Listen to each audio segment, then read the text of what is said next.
नमस्कार, मैं धीरेन्द्र अवस्थी। वर्ष 2026 दस्तक दे चुका है। दोस्तों, नए साल का आगाज एक नई ऊर्जा, उमंग और सकारात्मक सोच के साथ करनी चाहिए, लेकिन इसके साथ ही उन मसलों की भी चर्चा करनी चाहिए जिनसे पूरा देश लंबे समय से जूझ रहा है। दोस्तों, उनमें से एक सबसे बड़ा सवाल है देश में बेरोजगारी का। दुनिया में सबसे ज्यादा युवाओं की आबादी वाले देश भारत का युवा एक अदद रोजगार के लिए पिछले सालों से दर दर की ठोकरें खा रहा है। दोस्तों, सवाल यह है, क्या 2026 एक ऐसा वर्ष साबित होगा जब हमारे युवाओं की, जो इस देश की संपत्ति है, जो जिस देश की संपत्ति सिर्फ ना होकर एक दुनिया के लिए भी एसेट है, क्या उन युवाओं के सपने साकार होंगे?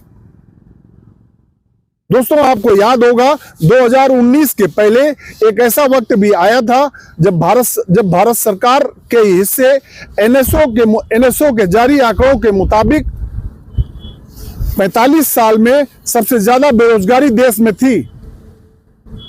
दोस्तों, इंतहा यह हो गई कि उसके बाद मोदी सरकार ने बेरोजगारी के आंकड़े ही जारी करने बंद कर दिए।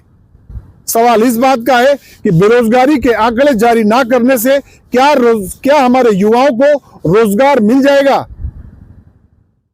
क्या हमारे युवाओं का भविष्य संवर जाएगा? दोस्तों, एक संस्था है CMIE जो बेरोजगारी के आंकड़े जारी करती है,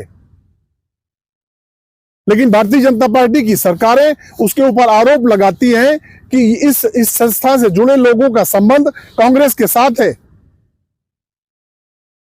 लेकिन भारतीय जनता पार्टी की मंशा वहां धुल जाती है जब भारतीय जनता पार्टी के किसी एक राज्य की सरकार CMIE के आंकड़ों के तहत अपनी उपलब्धियों का बखान करते हुए अखबारों में विज्ञापन निकालती है। वहीं दूसरे राज्य में भारतीय जनता पार्टी की एक सरकार CMIE के आंकड़ों की आलोचना करती है।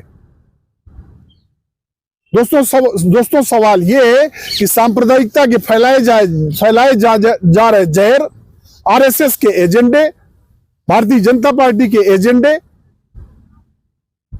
क्या इस जहर से युवाओं के सपने 2026 में भी धुलने वाले हैं? दोस्तों, हम उम्मीद करते हैं कि भारतीय जनता पार्टी या RSS की किसी भी गलत मंशा को नाकाम करते हुए हमारे देश के युवा, हमारे देश के भविष्य आगे बढ़ेंगे और इन सरकारों की मंशा को भी समझेंगे।